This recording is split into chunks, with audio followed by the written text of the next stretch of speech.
And then what we do is a little shimmel heel. The Flagler Surf, Richard Moore Jr. in the house. Yeah. Thank you for having me. Thank you for coming. This is once again, I've been saying it a lot lately, just meeting you. This is our second meetup. Less than a week. We haven't been friends for even a week yet. So what I know about you is this. You won my heart over. We're at the gala, right? Yep. And it can be very awkward. Large group settings. It's like high school lunch, right? Middle school lunch. Like, where do I go? What do I do? I'm standing with a group of folk. You come walking up, are probably the realest of the evening at that point. You come walking up and go, I'm going to stand here and hang out with you guys. And I said, that's 100. Like, it was just so sincere and so vulnerable that you sat at our lunch table, and then boom, I fell in love with you, and I started to hear a wee bit of your story. So absolutely, life's too short. I don't have time to. We don't have time to tippy tap around. You know, all the shenanigans. Let's get right to the point. And you were very honest, and I appreciated that. So here's what we'll do, Richard Moore. From what I know about you already, you're a husband. Correct. You are. God bless you, and thank you for your service. A vet. Correct. Did you have kids? I don't know. I have 2 stepchildren. I love them dearly. Nice. Yeah. And you've been in the hood, what is it? Less than 10, more than 5 years ish? I moved to Palm Coast in 2012. Okay. So not too new, but and from my understanding, professionally speaking, you are kind of a property manager over properties, etc. Correct. My wife and I own and manage a small number of residential properties. And then we also have some storage facility space available in Bunnell. Bunnell's really becoming gentrified and turning the corner. Yeah. A lot of nice things, a lot of new development going on in Bunnell that I think people should take a look at. Awesome, man. Well, once again, I appreciate you coming out here. I wanted to dive right into just the personal ability of like, have you felt the love, man? Palm Coast, like you move, I think I asked you this when I first met you, but what actually was your segue? How did Palm Coast come on the map for you? Well, I was stationed in Hawaii, and even though I did not get to spend a lot of time in Hawaii, we were mostly deployed. The time I did spend there was just magical. It's a magical, majestic place. So I knew what island were you on? I was stationed on Oahu, but I've been to Kona, Maui, Kalihi.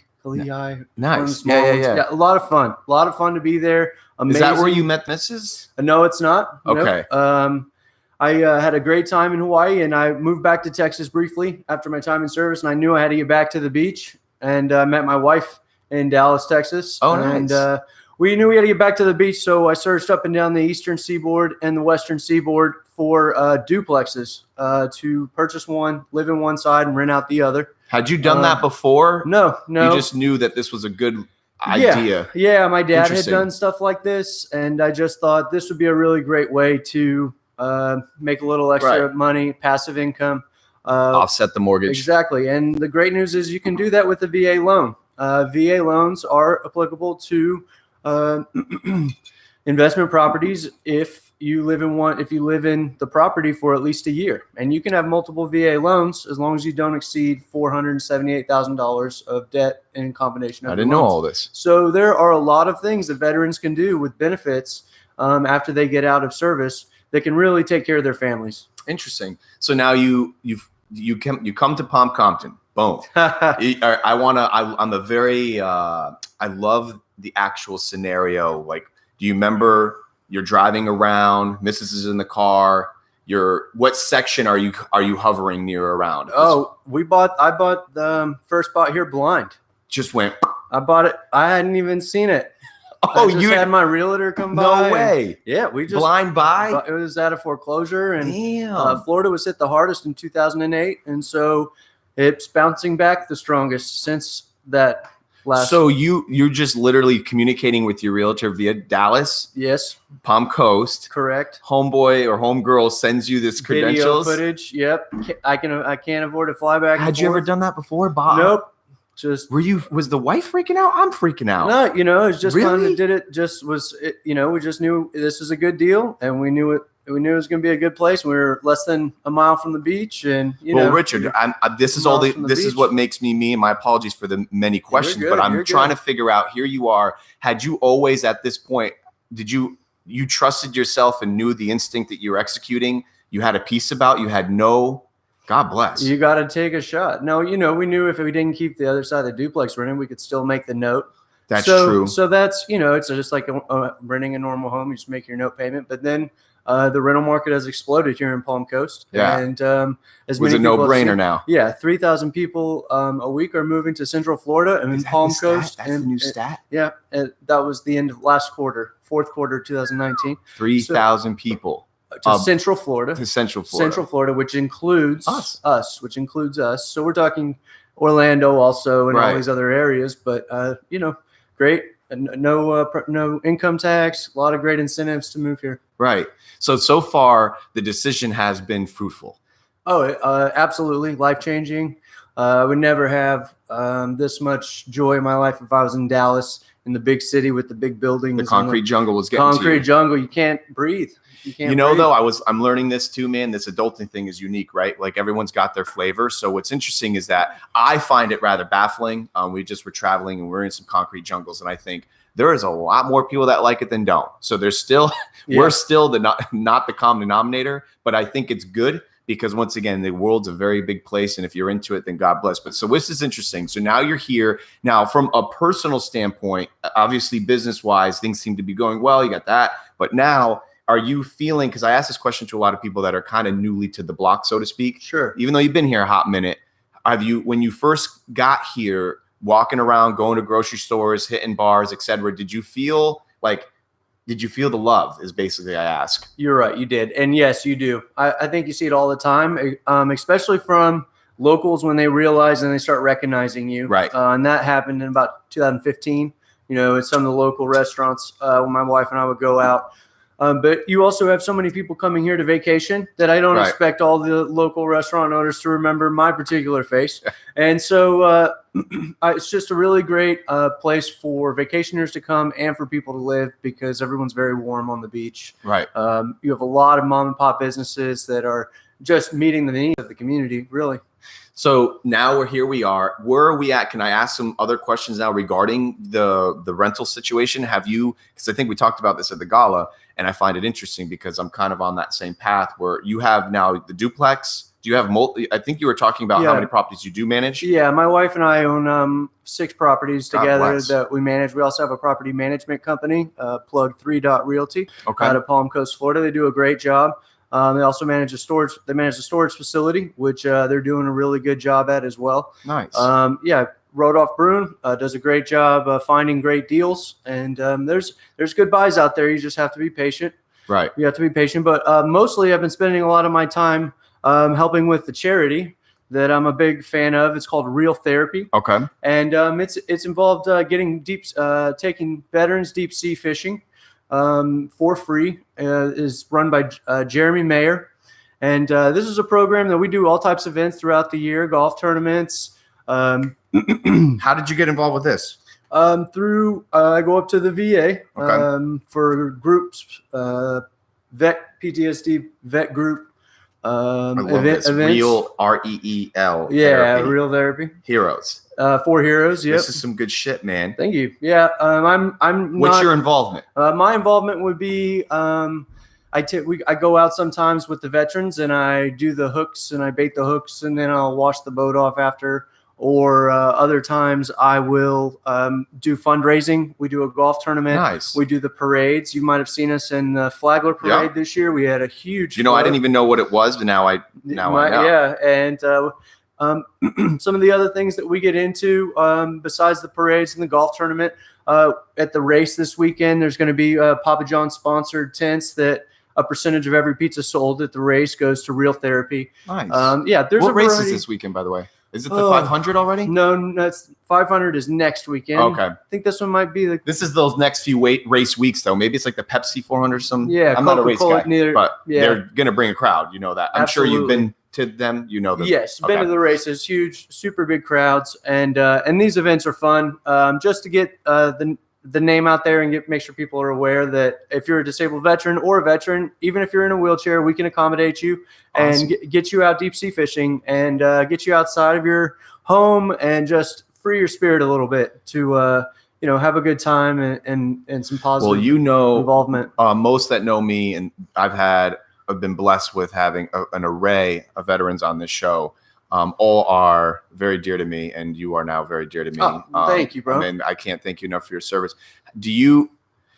There's some kind of camaraderie and love that you guys have that we'll never know. I know that. The few I've spoke with are just like, listen, you'll never. It's just like, it's a very special.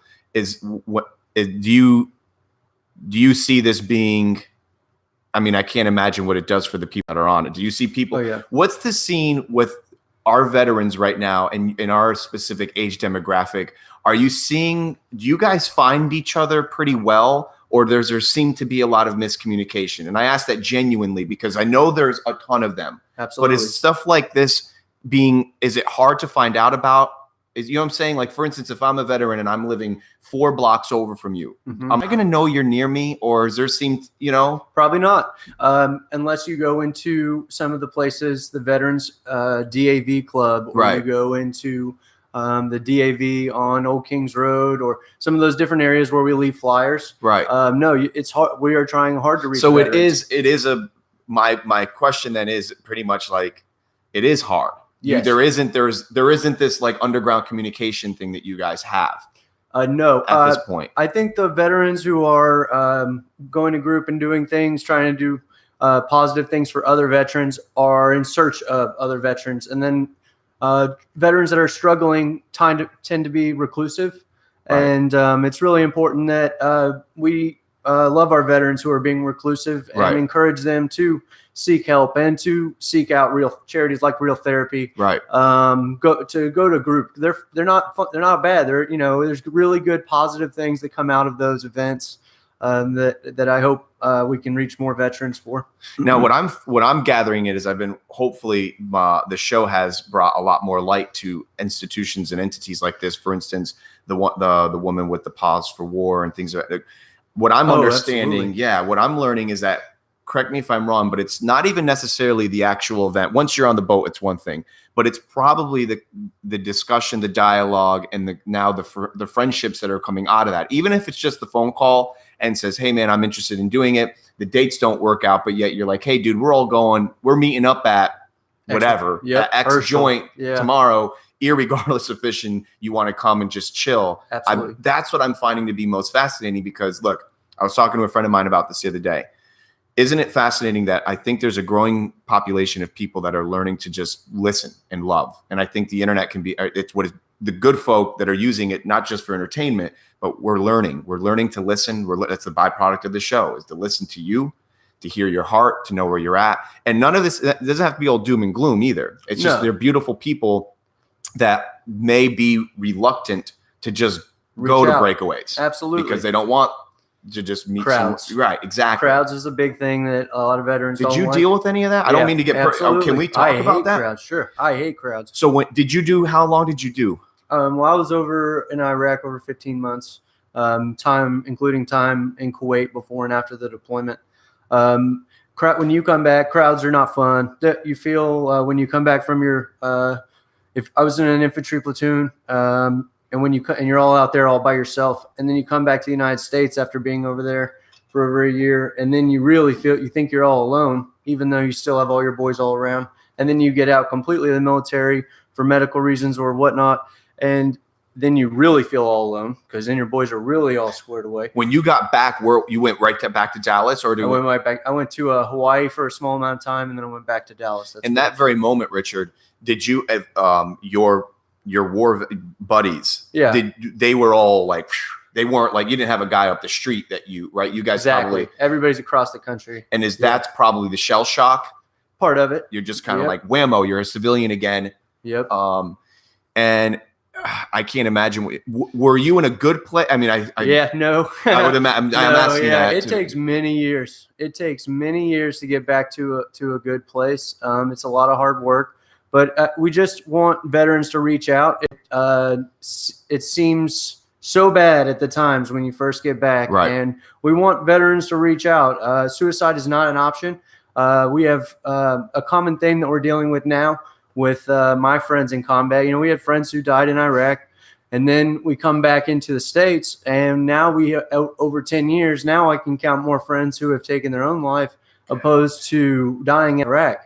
So that were from that were there. God bless, so man. that's just, that's the reason for these causes. That's the reason to volunteer. That's the reason to my buddy Jeremy Mayer. He runs this charity totally by himself. He works at Papa John's.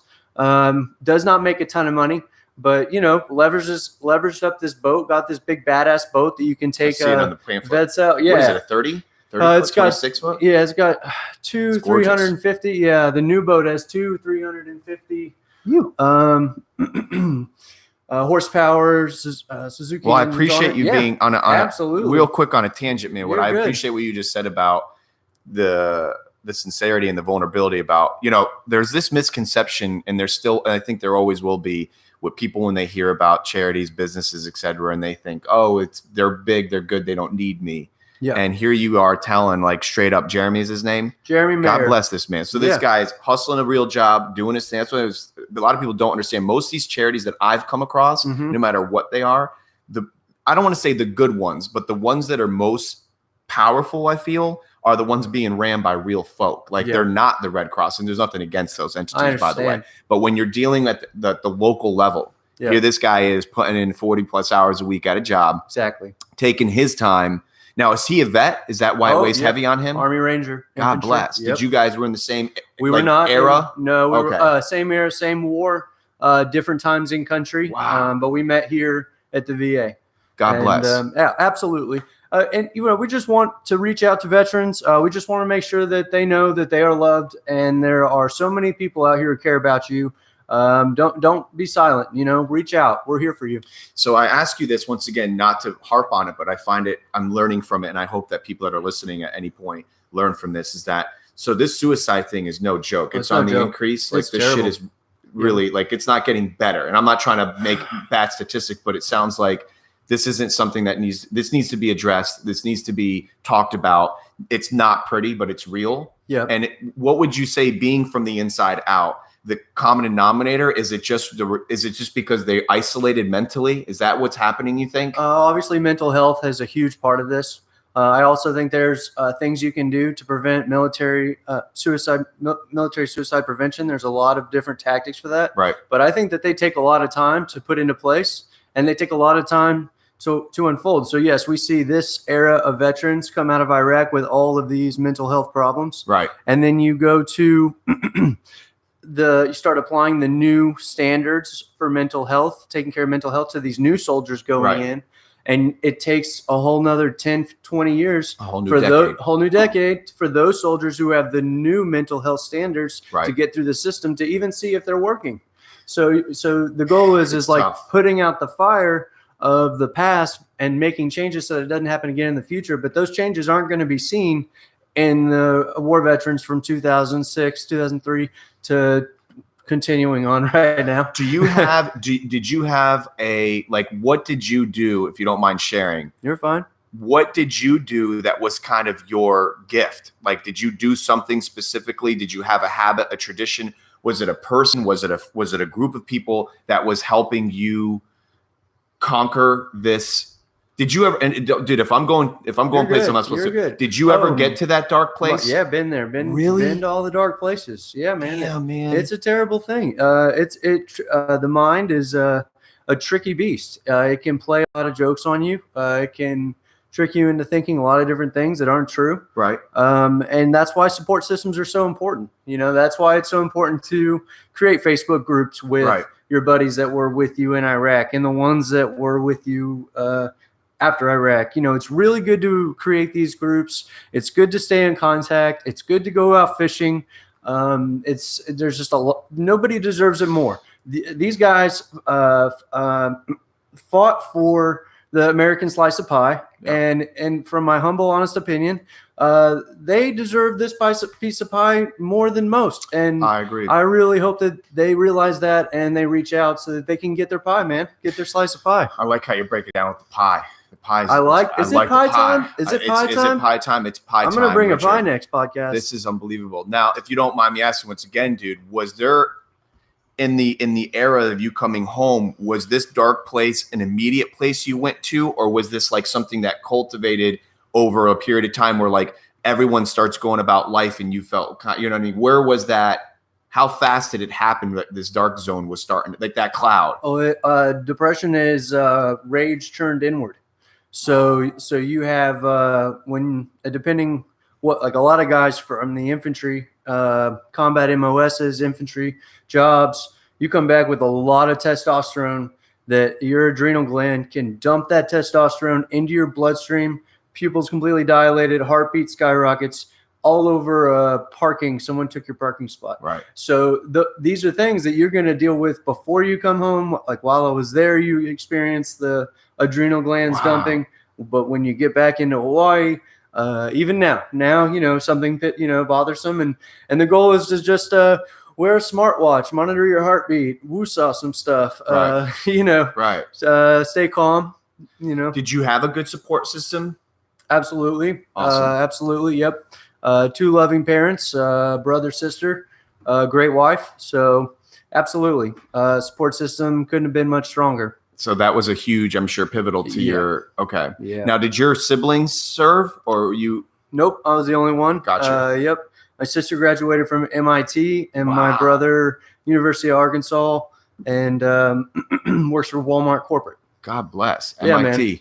Yeah, those kidding. are no dum-dums. Yeah, she works really hard. She's smart, but she works harder. I'm sure. Right. She's a hard worker. Well, dude, I appreciate you sharing all this because absolutely, it's like you said. I'm not trying to sound like Mr. Captain America over here, but I without a doubt say and agree with this pie thing. I'm stealing that, dude. The pie is legit. Is it pie time? It's I agree with that. You guys are fighting for our pie, and you deserve a little bit of a bigger piece because you put your. And I mean that sincerely. What I mean? Come on, though. I'm not saying a bigger piece. I'm just saying I want to make sure the guys that were over there can maintain their mental health to enjoy that piece that they get a piece. I love you already. You don't even want a bigger piece. They don't need a bigger piece. You just want them to get theirs. Yeah, I just want them to get theirs, and it's there for them. This country's giving this community loves veterans. Right. The veteran benefits right now are better than they've ever been. I think it's the best time ever to be a veteran in the United States. But it doesn't mean that they can get out of their own way. Mental health, to get up and to have a nice slice of Americana, right? You have to have some decent mental health, and you have to have a support system after combat. You have to have a road to walk on. You have to have a path. I love the terminology you're using in this situation, man. It's like powerful. It's resonating with me because you are. Is it true too? And would you testify to the fact that it's kind of like? And Chief Downey here, our local police chief, taught me that you're only as good as your last 24. Absolutely. So every day, this is a mental effort every day to make that decision that the next guy that pissed you off. And I know that all of it's about anger, but it's just whatever your trigger is. Yeah. Whether it's lack of finances or even maybe good things where you're just mad because there's not enough waves. It doesn't have to be a negative connotation. Yeah. But keeping an even keel is literally a daily thing for you, probably more so than the average Joe, right? I would absolutely agree. Wow. Yeah, absolutely. But mental health goes, there's all kinds of traumatic situations that people have been put through, whether it's been as kids coming up in a traumatic household. Right. I bet keeping an even keel for that individual is not as easy as someone who came up in a, you know what I mean? I know what you're saying. There's always going to be trauma that can make tough for people to keep an even keel, but it seems to be a very thick pattern of veterans fighting very hard to stay on an even keel. Are you in a good season right now, Richard? Season being like figuratively speaking, are you in a good, like you seem to be in a good season, meaning like, are you good? Are you sleeping at night? You getting a good 8? Yeah. No, no. I sleep at about. What's your kryptonite? 5 to 6. It isn't from a lack of trying. Brains racing? Is it business? Yeah. You got the yellow notepad next to the bed, dude? Yeah. Yellow notepads next to the bed. Just keeping an eye on what's coming. Yeah. Just trying to think of ways to better my family's lives. Right. Try to be sweet to my wife. Yep. Spouses of combat military and non-combat military veterans.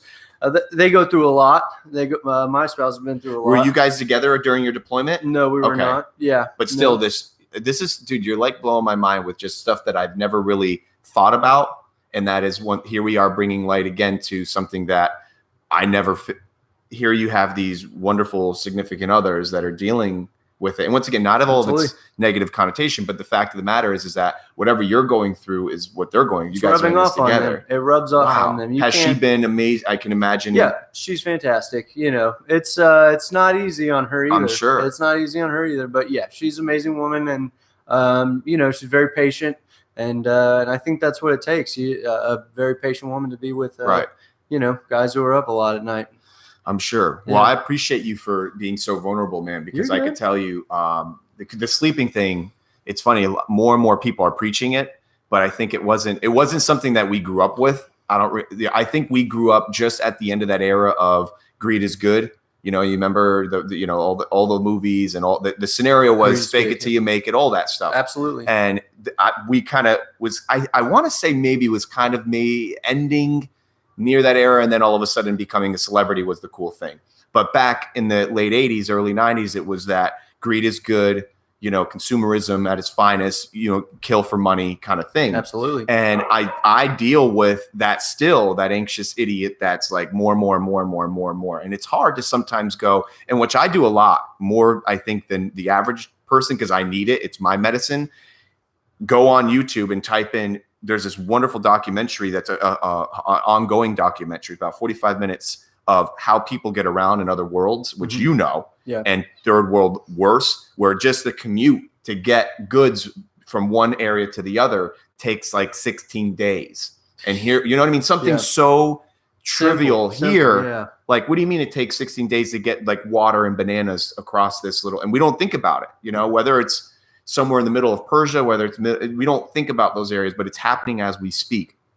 And my whole goal is that remind myself that the little bit that I do have is 10,000 times more than the average person. And I don't want to sound like there's kids going hungry to eat all your food today kind of dialogue. You're not sounding like that. But it's a real, we can get so caught up in the more and more and more. And there's nothing wrong with it as long as you get that, as long as you put it in that compartment. Yeah. And just use it there and it becomes fuel and not a hindering block. Because who doesn't, as a 30-nothing, 40-nothing guy trying to provide for his family, trying to provide for yourself, who's not trying to increase revenue, increase longevity, increase what's going to be left for your heirs. Yep. But at the end of the day, all you have is this very moment, right? Yep. And it seems like as I'm getting to know you in a live environment, you seem to have a good root in that. I hope so. It comes off that way. I mean that. I know you got your demons without a doubt. Sometimes you fake it till you make it on that topic too. Sometimes like I'm going to pretend that I'm not going to be chasing the dime for the rest of my, chasing the dollar for the rest of my life. Absolutely. I think having a good presence of mind and being content with what you have, sometimes easier said than done. 100%. And that's why I love that you're only as good as your last 24. Yeah. Because I've been doing this more recently than not. And that is the people that I do talk to, which is a shit ton. And I'm super blessed that people call me nonstop and they just want to be loved on, I think, and listened to. And I'll say, how is your hour? Absolutely. I said that to somebody yesterday and they thought I had said their income. I would never ask. They're like, my income, it caught them off guard. I said, no, your hour. Because it's a very peculiar question. Yeah. Because think about it. You got 24 in a day. You sleep 6 or 8. What are you doing with the rest? And how much does it change? Like right now, I'm jiving. I'm zinging. This is my euphoria. I'm sitting with a great man. I'm learning and I'm loving on you. In 2 hours from now, if you're gone and I go through a poop stage, right? Like someone called, whatever it is. Yeah. Whatever it is, someone steals my parking spot, whatever, whatever it is, you can go there. You can go there right quick. And it's that fast you lose your peace and you lose that. But I think you seem to have your true north, man. Thank you. I hope so. Come off that way. I definitely try to. My parents raising your kids right really helps. My parents are still together. So you grew up in Texas? Yep, Dallas. That's a small little place. I had to drive through Texas twice, end to end at the furthest points, dude. And I'll never forget literally thinking this was never going to end. I didn't spend too much time. I spent a lot of time in Texas, but I didn't stay in one particular spot. But dude, God bless that state. I think you guys are the only state that's allowed to fly a flag above the American flag.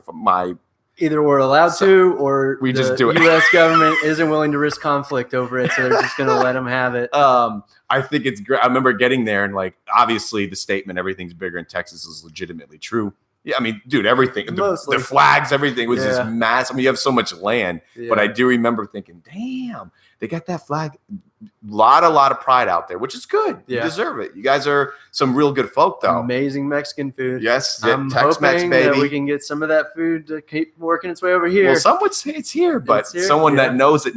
Maybe you're allowed to critique it a bit. Come on, where's the mole sauce at, guys? Let's get it going. So you did everything. It was like from elementary school, all your adolescences were Dallas, Texas. Yep. Wow. Yep. Went to Jesuit college prep in Dallas, Texas, and then a little time in college. Went to the infantry.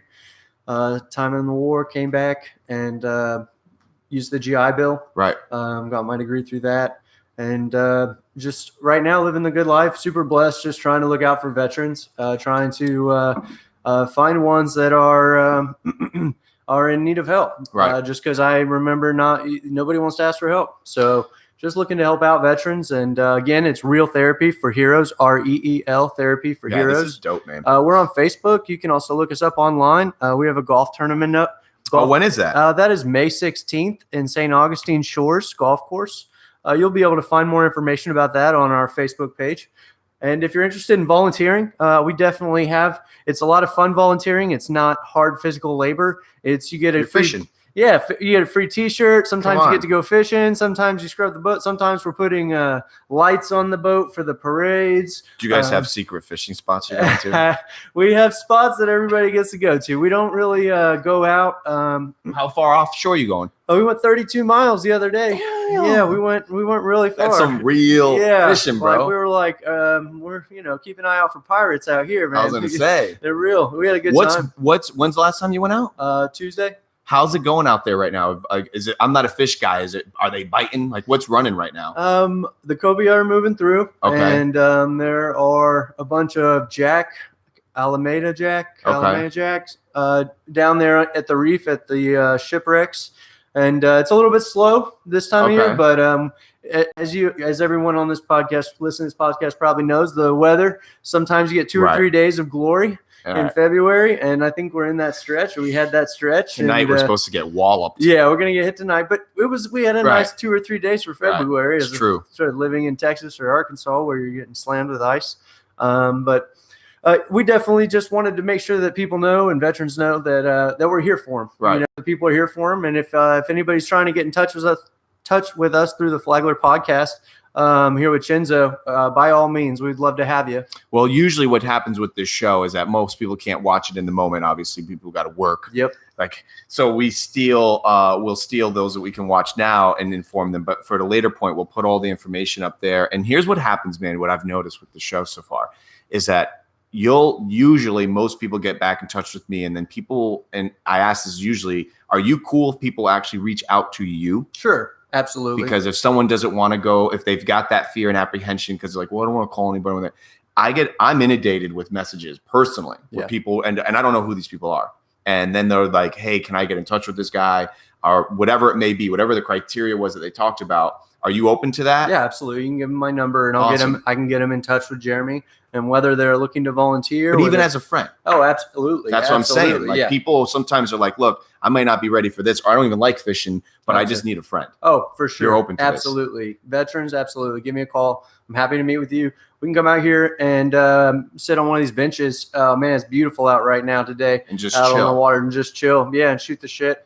Or if you need a golden doodle in your life, I got this 55-pound golden doodle who was 10 years old, but he acts like he's 2. And if you've ever seen the movie Marley and Me, that's this golden doodle. Like, he'll go to the bathroom outside, but that's the only rule he follows. So, like, he just does whatever he wants, and he knows where all the treats are, and he knocks it over, and he barks at it until he gets what he wants. So there's a lot of fun. There's a lot of things that can be done for veterans. Puppy love, fishing. But just having a friend, man, absolutely, is really important. Absolutely, reach out. And literally, you coming up to us the other day doesn't happen very often when people are so vulnerable and just like, "Hey, can I be your friend?" Because at this moment, I don't have any. And not that you said that verbatim, but dude, I came home and I told, out of all the people I had chitty chats with that night, and not that one was better or the worse, that was the realest. Well, because you didn't come off like a lot of people in those environments. And I love all you peoples out there that, a lot of them are kind of like, this, the first question, what do you do?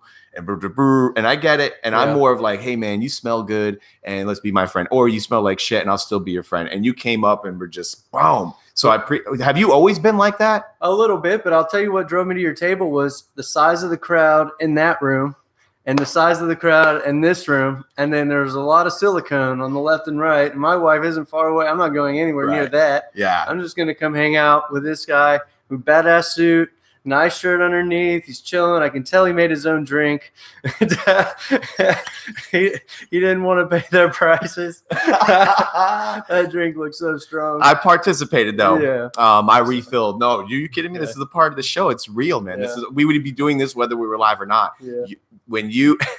That group was actually kind of funny. I don't know. I got a lot of feedback from being there because I don't do social engagements that often. Not because I'm cooler. It's because I'm actually not that cool. I don't feel adequate, so I don't frequent them. So it was a very big deal. I was honored to be asked. I went with a very dear friend of ours that lives here locally. Actually, the woman who runs the surf camp. Her name's Carla Klein, sweetheart. She asked me. I said, "You're literally the only woman, excluding my wife, but she doesn't do it, that I will go with because she's so salt of the earth." We go. We didn't spend much time in the thingy. Yeah. I told my wife. She goes, "How was it?"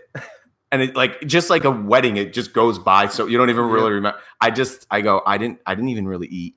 Yeah, I know.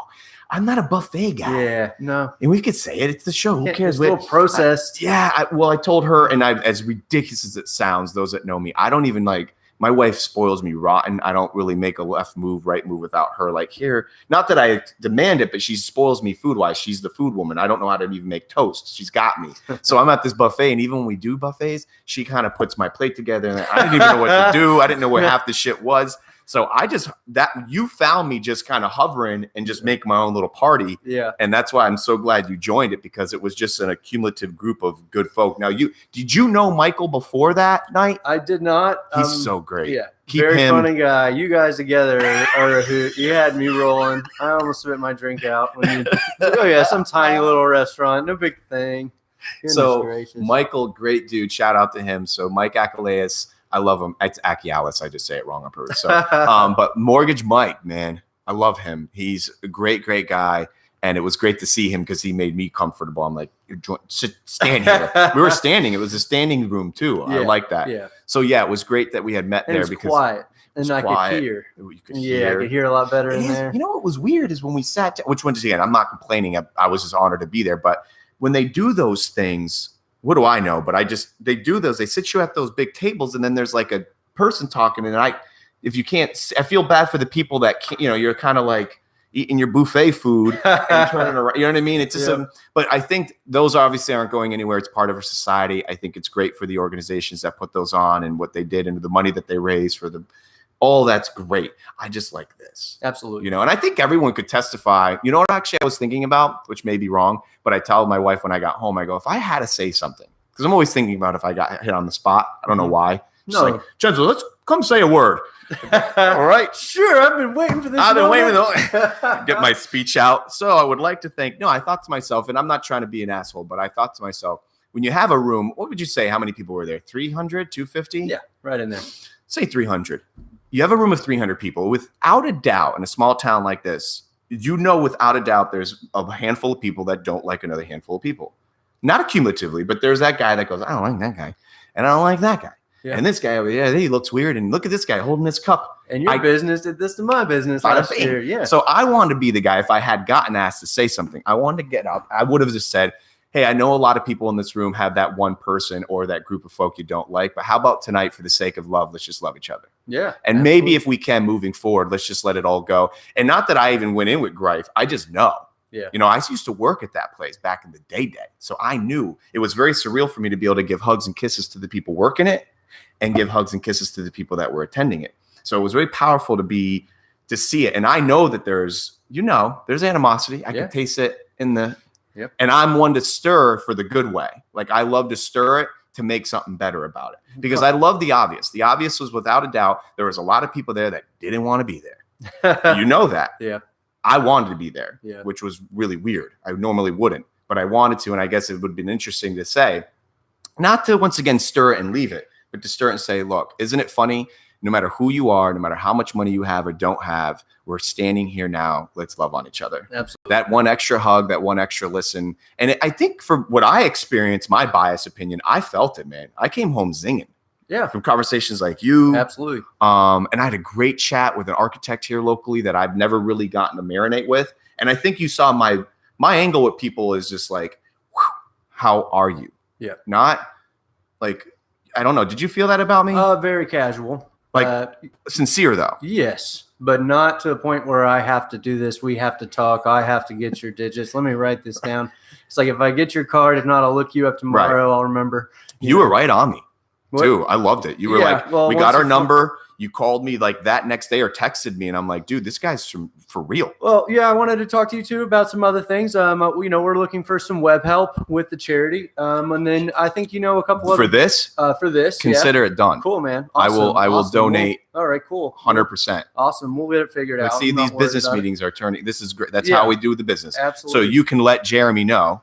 And when he watches or that anything that they need digitally is completely, I donate all my resources to a lot of nonprofits. Cool. They can be one of the next many that I do. So Thank you so much. Guaranteed. I bet we can get you out fishing for that donation. I won't go. You won't go. You're not a fisherman. I get sick as shit. Oh yeah. Would you be interested in the canals? Because sometimes. How about this? How about you because I'm not a vet. How about you let a non-vet get the experience? Sure, we can definitely do that. Because I know a lot of guys that would enjoy that. Well, we can definitely get them out. You can get them. They'll use my ticket, my golden ticket. Yeah, or we can take them. There's no. But I appreciate the offer. But it would be. I've never. You know what? When I grew up here. So I've been here since '86. I grew up like living on coastal waterways. A buddy of mine had a boat, and I was a boat guy then. As I've gotten older, I don't really. It's kind of it's a lifestyle. Yeah. It's not a once a month thing. You kind of have to, there's the cleaning of the boat, the love, the that, and not I'm against any of that, but it's not really, I get sick too, man. Yeah. You got good water legs? Yeah, my dad has been taking me deep sea fishing since I was like 8. And so you throw up like your first 8 times you go from 8 to 15. And then the rest of your life though, you're not that guy. So you're not even a Dramamine guy? No. Not really. I'm more of a beer. Just throw a couple beers on it. That's your Dramamine. Move on. Bro, if I went on that boat, I would literally have a Dramamine intravenous.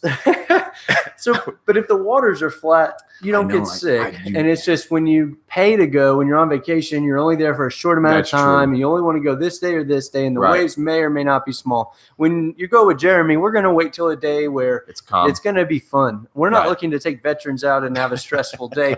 Hey, let's see who can throw up more. What did you eat last night? You guys are like winter chili dogs.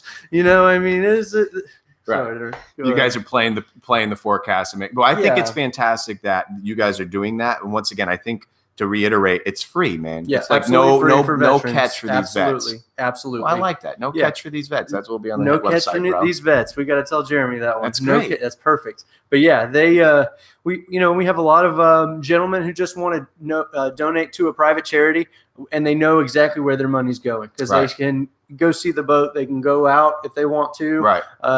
They take donors out. Different types of events, different types of the golf course is also very famous. Did we mention the actual date for the tournament? Yeah, the golf course is May 16th. May 16th. We got plenty of time. Yeah, lots of time. Yeah, lots of time. Yeah. And we're just giving everyone. What course are you playing at? This is at the St. Augustine Shores Golf Club. Yeah. That's fancy pants? Yeah, it's pretty fancy pantsy. Nice. Yeah, it's going to be nice. There's going to be a chance to win a car. There was last year. You got to hit a hole in one. I'll be judging, and there's no free cars, so you better make that shot. Right. But there's a lot of fun. It's a largely majority veteran turnout, and it's a lot of fun. There's a lot of beer and a lot of guys having a great time. Good. Everybody Ubers home after. I Ubered to the event. Did you misbehave at the event? No, I have a wife for that. She drives. Well, my date was like, no, I'll drive. I said, listen to me. If we're going to this thing, and not that I wouldn't think you would thought I was like off my wall, inebriated. No. I was sailing. Yeah. I went there and I definitely took the edge off. And I said, no, we'll Uber there. She had never Ubered. It was her first Uber. Have you Ubered? Yeah. All right. I was going to say, well, you come from a city Dallas, too. Yeah. You got to Uber. But that's to show you how salt of the earth this chick is. She's like, we're going to Uber? I said, yeah. And I love it because it's, even if I didn't plan on getting drunk, it's just if I have one or two, it's why not? Why not just play it safe? You know? Do you have a local watering hole? Where do you, if I were to bump into you? No. My wife and I live on the canal, and our watering hole's in our backyard. Just like here, then you have your own little our own little oasis. Love to have you over sometime, dude. I'd love to. I think that's the new adulting way, right? Save a couple shekels, have your own drink, have a couple different couples over, and like have some drinks. Yeah, absolutely. What are you into? Are you like a football guy? What do you? Big time. Yep. College or pro? Both. Shareholder of the Green Bay Packers. One. Yep. Just deeply Wait, you're a Green Bay Packers fan? Oh yeah. From Dallas? My dad's from Racine, Wisconsin. What? And what am I going to do? Root for the Cowboys? Against the religion out there? No, I'm going to root for the Cowboys. You wore a Green Bay shirt in Dallas? I wore a Brett Favre jersey to church when I was like 10 years old for mass. Well, I guess age will allow you to get away with that. I was cute too. I was really cute baby. I was still really cute there, Richard. I'm all right. I'm all right. I got it. Wow. So Green Bay, man. Yeah. Aaron Rodgers. Sad day, sad deal. 49ers were a better team that day, but congratulations to the Kansas City Chiefs. Patrick Mahomes, hell of a game. Came back, you know. Do you cool just jumping around with this? Yeah, absolutely. I don't care. Did you get into this hoopla with this whole J-Lo Shakira thing? Yeah, yes and no. I would have loved to have seen. I'm cool with seeing the Cuban flags. I'm cool with seeing all these different cultures. I think it was Puerto Rican. Right. Excuse me if I'm mistaken. But I also would have loved just like one half of an American song chopped and screwed into all of the Latin music. But I thought it was great. I thought they did a great job. I have no problem. You didn't care they're ironily clad or whatever they're saying here? No, I don't really mind. I wish I don't really mind that. That doesn't. Yeah, it didn't bother me either. Well, it was funny. I was talking to a girlfriend of mine yesterday, and I thought, look, at this point, I'm not going to sit here and try to like change the world, man. Like people do them. It's a multi-billion-dollar thing. If you had a problem with it, don't watch it. That's my opinion. Yeah. You have people literally raping and pillaging online. Like, how dare they? What are you talking about? Every show that I've almost ever seen back in the day. I mean, you know, what's funny. I remember the Cher days back in the late 80s, 90s when I was growing up. Cher was naked all the time. Yeah.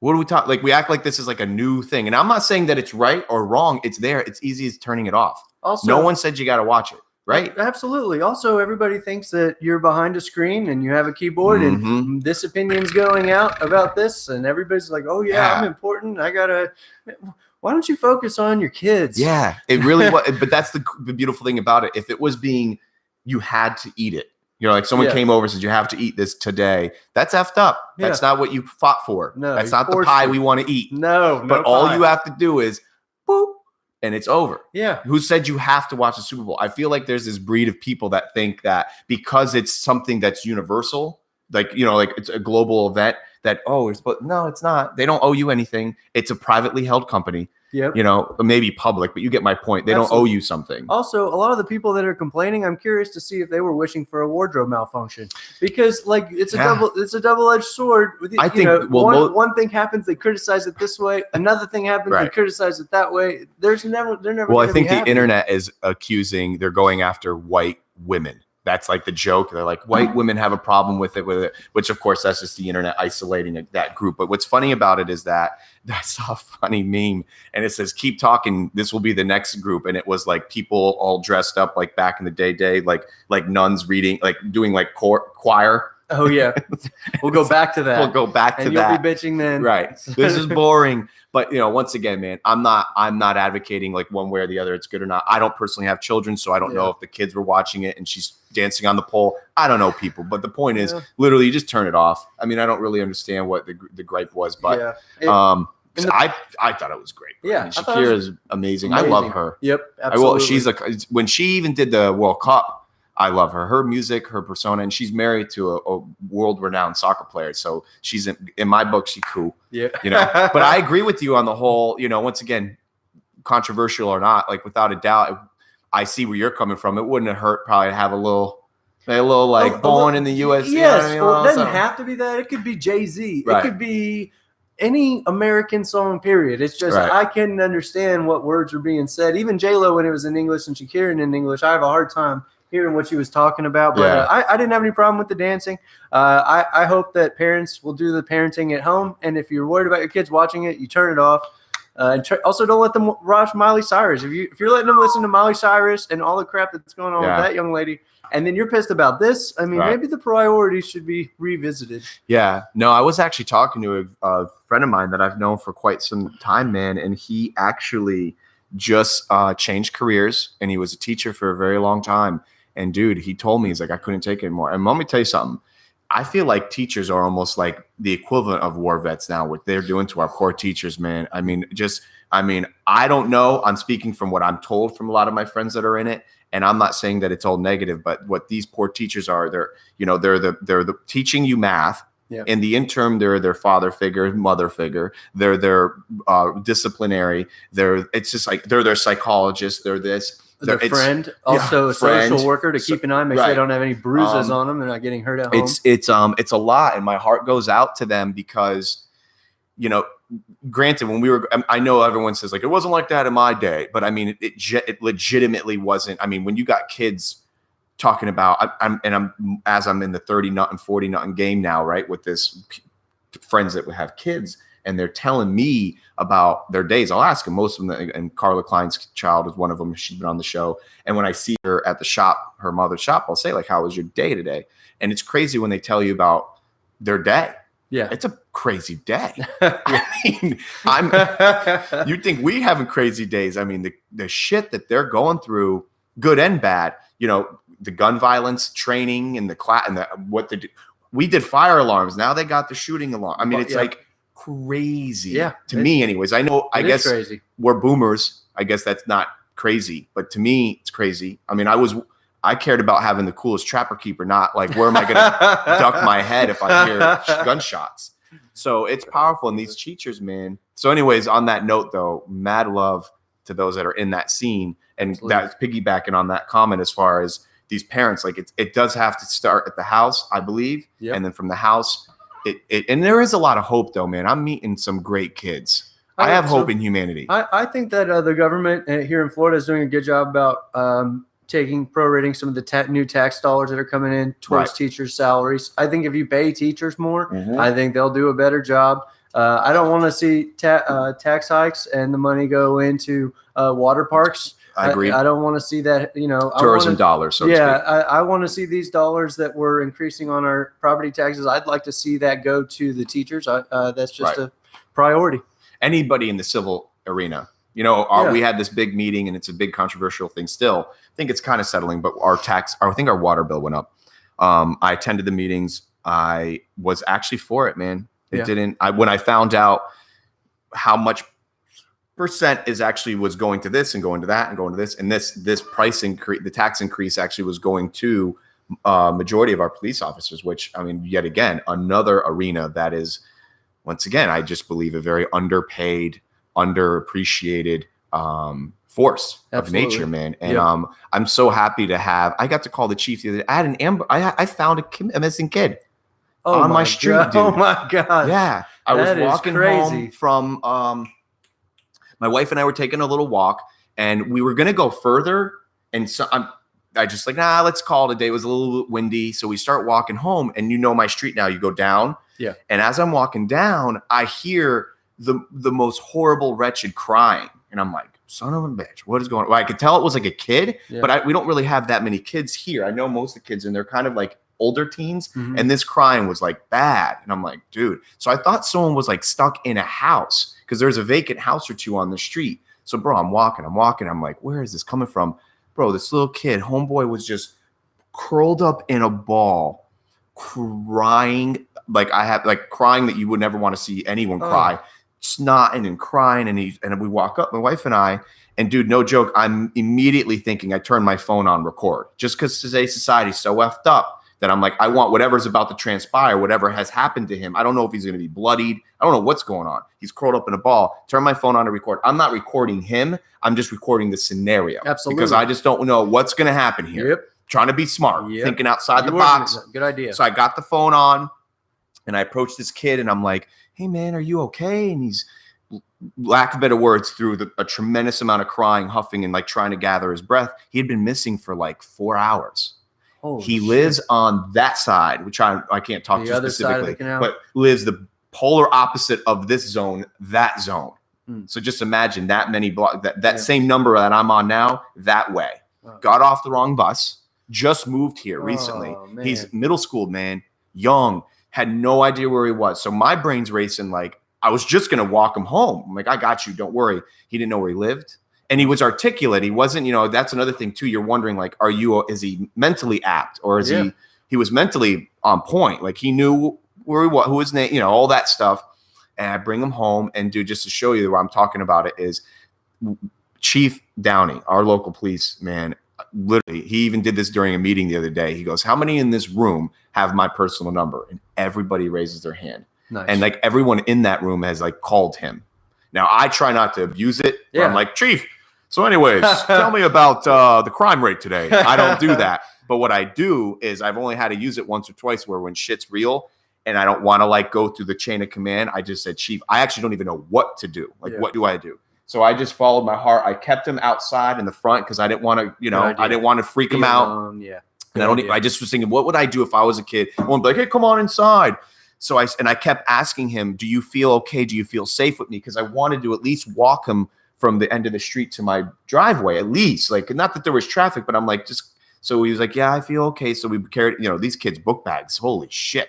Heavy. It's unbelievable. And he was so hot and sweaty because he walked, he said, for the last, imagine he was looking for his house, looking for his new house. So he was a mess, and I'm carrying his bags. I know, dude. And I bring him up, and like I'm just trying to now have fun with him. Like I won't say his name, but ask him his name. You have animals and stuff like that. And he started to chipper up. Great kid, man. Like you could tell was a sharp kid. My wife comes inside and gets him like bananas and apples. The dude's eating like literally 2 apples. Like man, he must have been hungry as hell. I think they eat at like 10 or 11, so he probably hadn't eaten.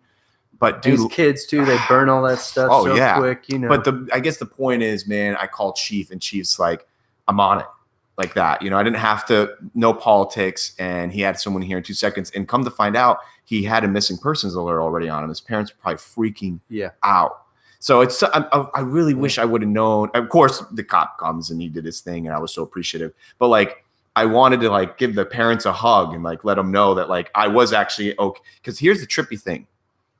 During the whole time, dude, there was this, everyone here knows that this is a dead end, most people. And those that don't, they come zooming down to try to beat some traffic and they go zooming back. Yeah. There was a van, no joke. A van did 2 loops, like a beat up van.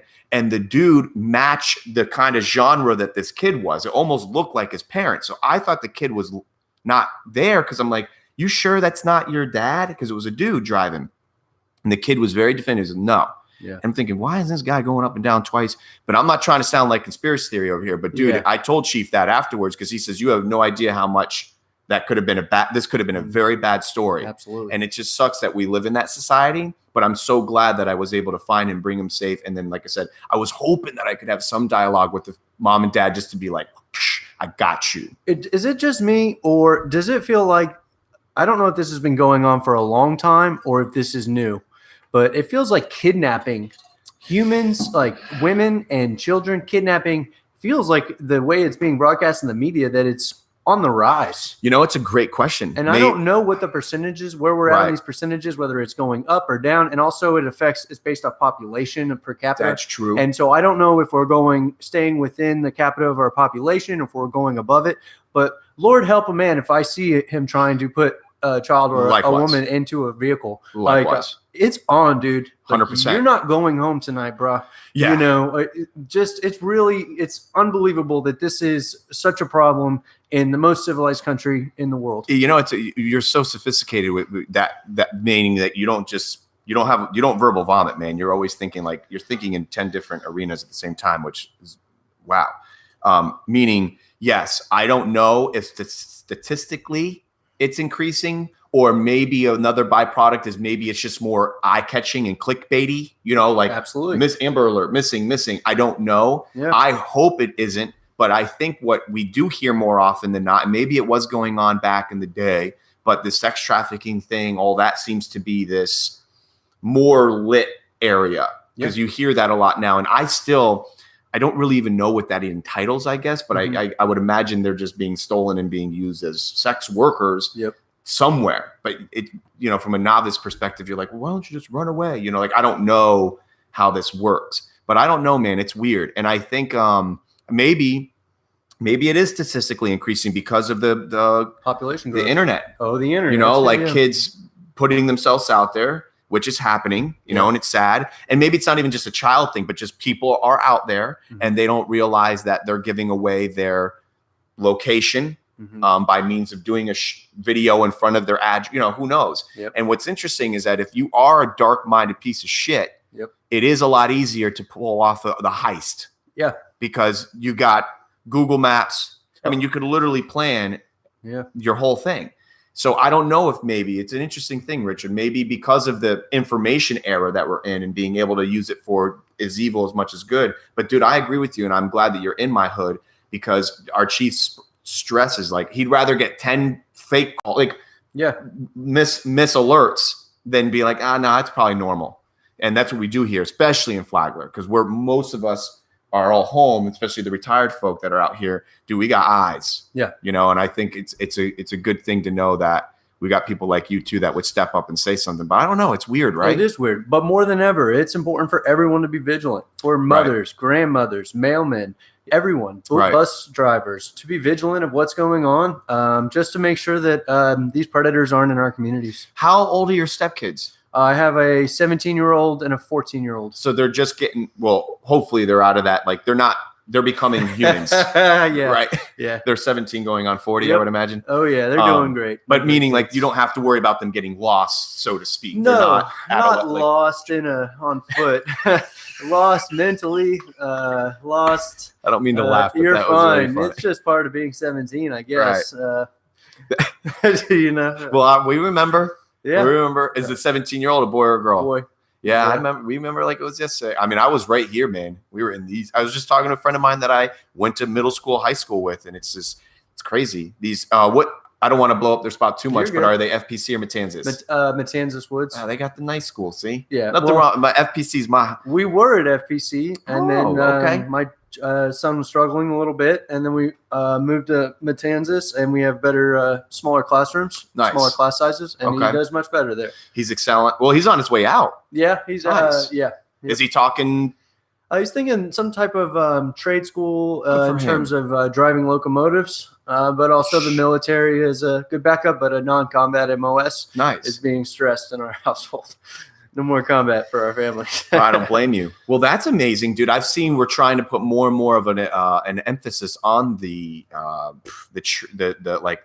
traits or whatever, you know, the trade schools, blue collar jobs. Yeah, absolutely. I think he will go back to college. He'll go to college someday, but I just think that he's going to do it at a time when he's going to maximize every dollar he spends on the education. Smart. As opposed to a time where he's kind of figuring it out. Right.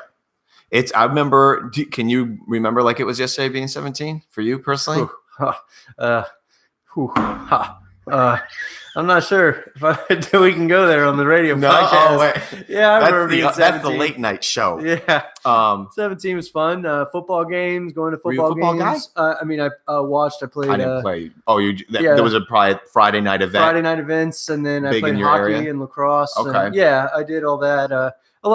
You know, there's a lot of fun things to do when you're 17, but you don't think you're having fun. You don't think you're living, but you really are. You're having a good life. I talk about it to my buddies to this day. I'm very glad and appreciative that we made it out alive, which I'm sure all of us share that same common denominator out of adolescence. But what I find is that we growing up here, all we had were cul-de-sacs and parties in the woods, and whoever's parents were out of town as usual. But we didn't have a lot of stimuli, which was probably a good thing. Yeah. I think it could have been a bad thing for some if you went super dark with some of the, you know, the drugs and shit like that. Stuff, yeah. But I was talking with a friend of mine today, and I was a pretty. My thing was, dude, I absolutely drank and smoked and like that was my thing. But I never went too kook for Cocoa Puffs. It was there, but I don't know if it was as available as now, like the pill game and shit like that. Yeah. And that's I think I give a lot of kids, meaning, you know, even your son at 17, I give a lot of kids credit when they're executing a pretty, you know, we called it straight edge, but meaning when they're staying pretty straight because of the accessibility. Now, to me, it's like, you do actually get a little bit more of a merit if you're going to stay straight, because it wasn't like the one person's family that had access to the drugs. Now it's everywhere. It's easier to get drugs, I think, in this era than it ever has been right? Would Absolutely. you know, They're more dangerous now too. So Yeah. before you were worried about your kid getting hooked on drugs. Right. And now I think that's also a concern. But my biggest fear would be he gets something and just one pill, some fentanyl. And all it takes is one time. He made one little tiny decision to be peer pressure. He succumbed to peer pressure. One little tiny time and took a pill. And fentanyl is actually something drug dealers market. Like it increases their they increase their prices based off the amount of fentanyl in their stuff. Because it's easier to cut with, I think. So it's really dangerous. Where are you at right now as a parent? Have you guys like made it? Have you had to have these like shitty discussions? These scary? No, we do a urine test from time to time. Really? Randomly. Yeah, Smart. because it sets your kid. Yeah, it sets the bar, and he knows he's going to get tested. So like we don't tell him when, but a couple times a year, and that way, if it ever comes up and if he's ever at a social situation and it comes up, he has one more reason to say no, because actually I get urine test accountability. Randomly. Yeah, and I'll urine test him when I look at his face and he may just be tired and he may just got beat up at school all day on schoolwork. But if it looks a little funny, I'm like, this seems like a good time. It's been over 2 months, 3 months. Yeah. And you'll just piss on a stick and it's always come back clean. But it seems like a good, easy thing for him to have in his back of his mind of, I can't do that and just gets him a little bit further down the maturity line before he's relying totally on himself to make those decisions. You're not, some would probably absolutely disagree with your practices, but I would say at the end of the day, it's your child. You do what you want. And at the end of the day too, here's what you are doing. You are eliminating any risk. Yeah, not eliminating it, trying to. You got what I've noticed, and not only in business and what I've noticed recreationally and just and growing up, dude, people that have an accountability to something or someone, whether it's God, whether it's their significant other, whether it's still a sibling and or a relative, boss. Yep. If they don't have that fear factor, that's how I feel like people rob, steal, and kill. Sure. Because, dude, and it happens still. I got a guy right now, and he knows exactly who he is, and he screwed a lot of people out in this town. And I think to myself, how does this son of a bitch go to bed at night? Oh, I know, because he has no, and I'm going to say he has no God personally, because I'm not saying that you're your child's God, but you follow what I'm saying? You must not eat either that or you don't sleep, which probably is its own, he's not getting even 4. Yeah. This guy's probably rustling and turning and sweating his dick off because he is screwing half the town or whoever else is. So my point is this: you're instilling in him now an accountability. Yeah, and there's no wavering. It's not the honor system. Absolutely. This is fact. Now, don't abuse it. And look, man, I can't sit here and say it's a bad thing or a good thing because I think it's fantastic. Now, me personally, holy shit, I would have been a miserable 17-year-old. Me too. But I can say once again, thank God I came out unscathed. Yeah. But dude, there were a lot of times where we got a lot of situations. I mean, I saw someone post a meme the other day and they're like, if you've never ran from the cops from a party in the woods, you've never lived. That was me. Now I look back in that moment, I was not cool. Times were different. Right. That's true. Things are a lot more dangerous now. That's true. Straight fentanyl wasn't being pushed out in the market and drug dealers weren't making more money when someone OD'd instead of less. Right. I agree with you. We're scared. We're I don't blame you. We don't want to, we've worked so hard on this kid. Right. And we're not willing. Sure. We'll deal with the inconvenience of this minor little thing. Has he been receptive to that kind of? Because he has nothing to hide. Awesome. So it's like, this is just a standard thing that they're doing in my house. It's not like we do it every month. It's like once or twice a year, maybe, because we've never even caught him once doing anything wrong. But we're not going to stop doing what we're doing. Yeah, he knows it's there. So like, it's my parents don't fuck around. I love it. I think it's a great thing though, man, because once again, the cool thing is looking at it from the outside in and being an adult now, I see the love in it. Yeah, there's love there. It's crazy. It's love there, dude. I would not, if I was his buddy's friend, like your friend? son's friend, I'm like, what the dad's a dude. Patient of rights. After You're almost 18, you have privileges. Oh, yeah? Enjoy the pool. I saw a really funny skit. They do this a lot where it's like, your parent, this is what my parents would do. This is what your parents would do, kind of like skit. And it's hilarious because, dude, my dad, I was more scared of my dad than I was. I remember I got in trouble once fighting and the cops were called in the school and blah, blah, blah. At that time, there was only one resource officer. I don't know what happens now, but there was like one cop that even still took 20 minutes to get to it wasn't some crazy big bloody fight. It was just some shoving match, and that was it. It took back then. Yeah. Called to the office. Dude, I was literally like begging, please don't call my dad. Like, you know what I mean? Like, it wasn't like my dad wasn't coming in going, dude, I actually got spanked in middle school.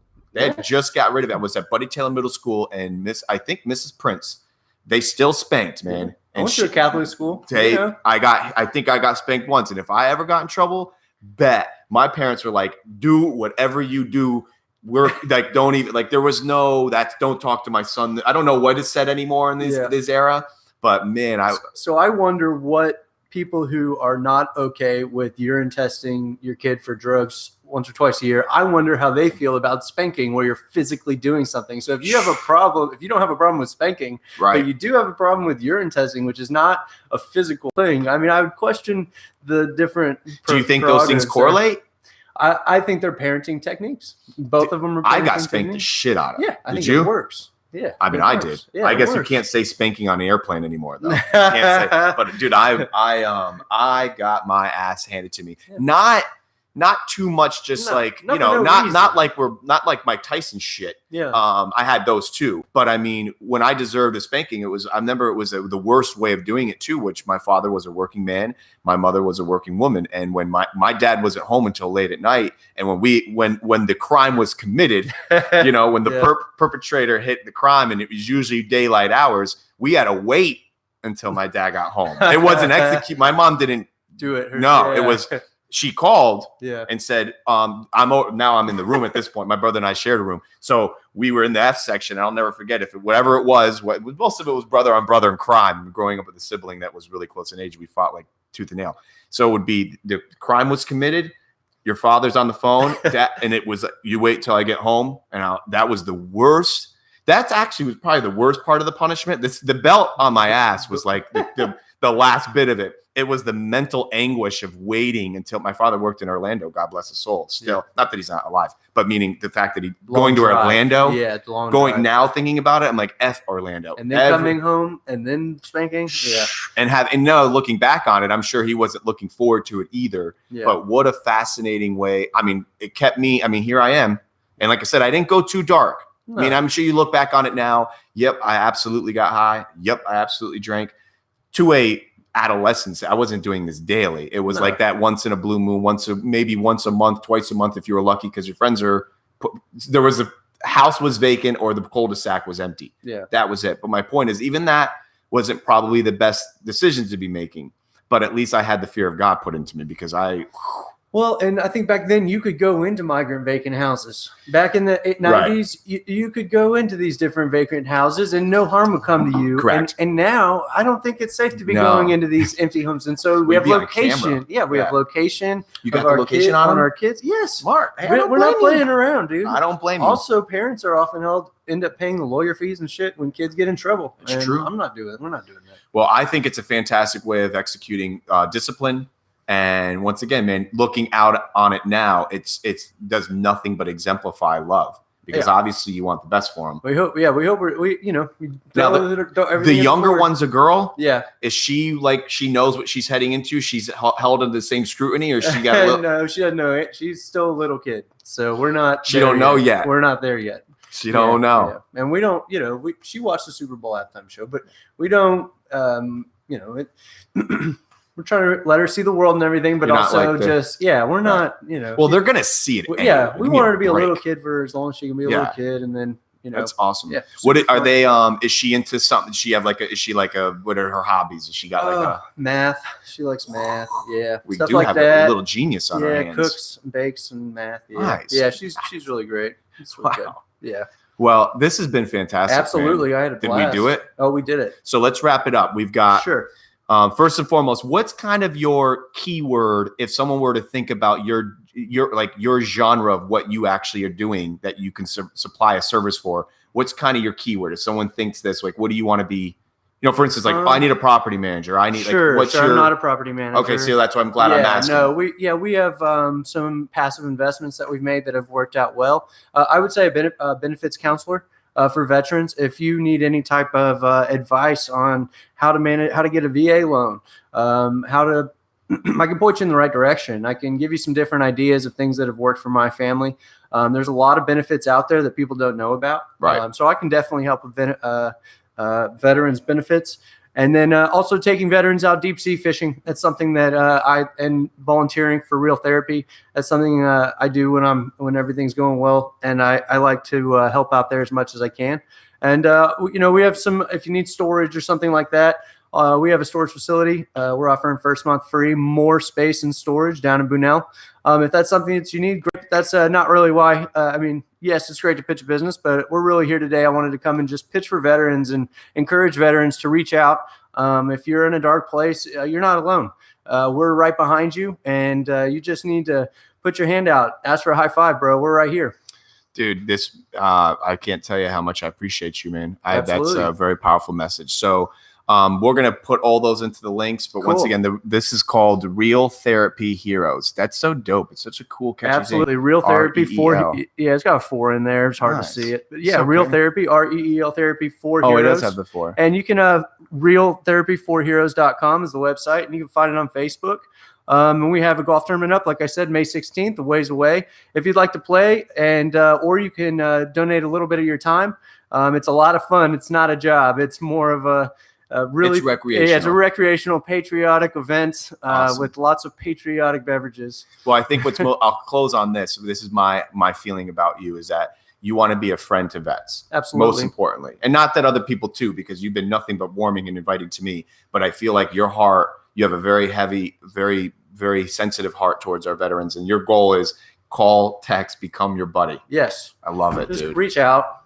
Absolutely. My man. Yeah. Let's see if we stayed, because it was a little glitchy there for a minute. We got this one. Oh, we didn't lose. Did you notice it was like glitchy for a minute? I was kind of freaking out. Yeah. Let's see. Bam.